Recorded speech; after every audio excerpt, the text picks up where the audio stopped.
ครับวันนี้มาแห่รับนาคนะครับที่ตลาดปากช่องนะครับวันนี้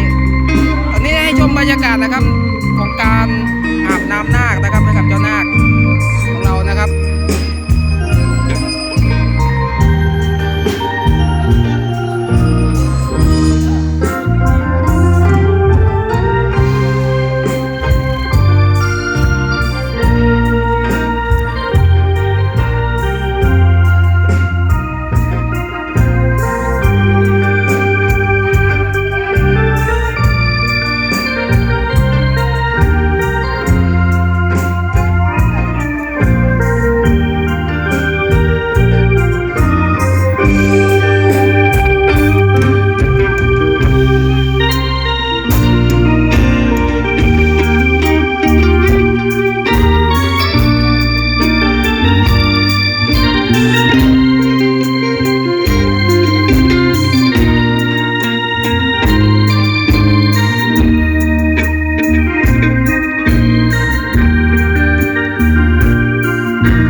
ขวัญนะครับหมอธินเดชนะครับกับหมอ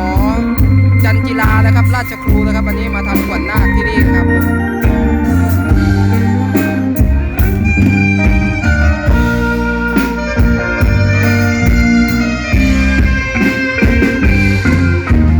เดี๋ยววันนี้เราไปดูอาจารย์นักดนตรีกันบ้างครับ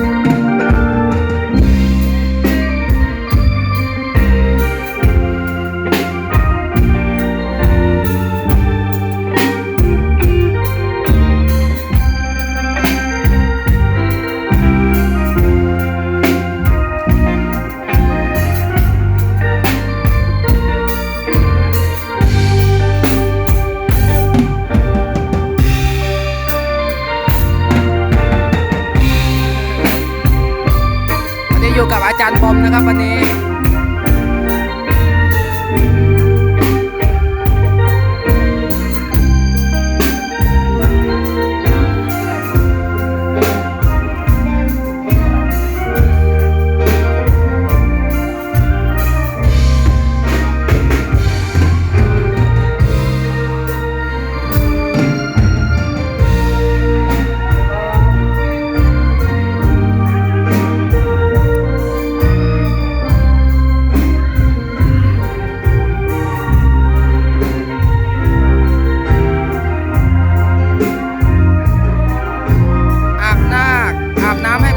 แล้วก็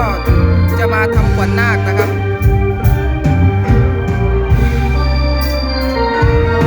อันนี้วงคณะปีพาดนะครับวันนี้ปีพาดวงใหญ่นะครับวันนี้มา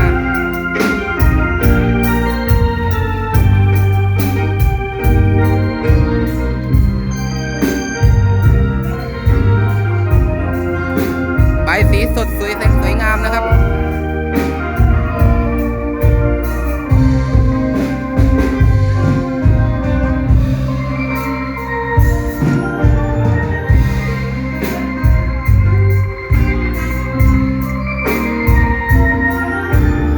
นะครับผู้ที่เข้ามารับชมใหม่นะครับฝากกดแชร์กดไลค์กดติดตามกดกระดิ่งให้ด้วยนะครับ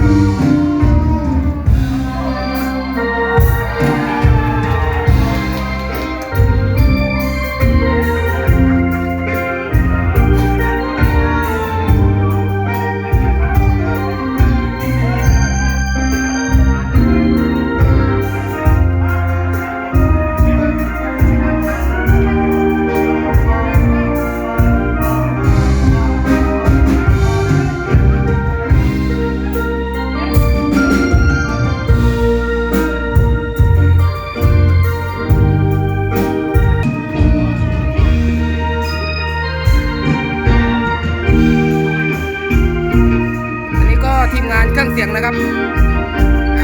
งานเครื่องไฟนะครับอันนี้ของ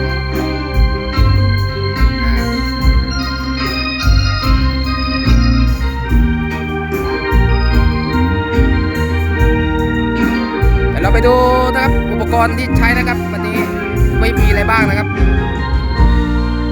นี่เลยนะครับ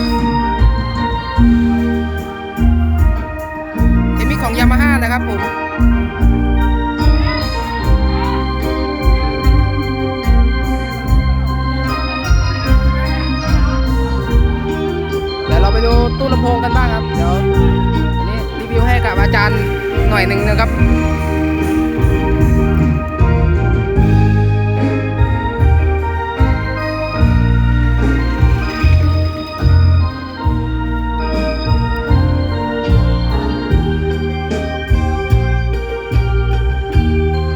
อาจารย์วันนี้ใช้เป็นตู้หน้าเปิดนะครับของเจบินนะครับ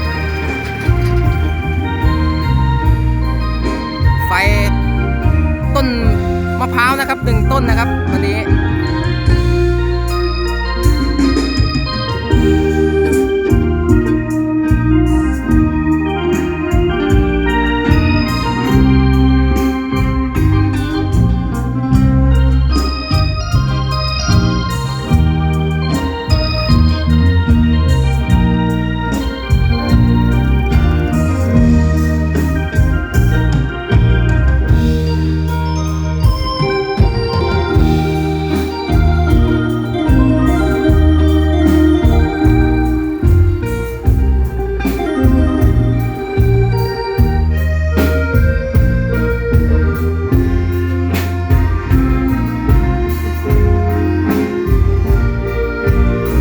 ก็ฝากไว้แค่นี้ก่อนนะครับ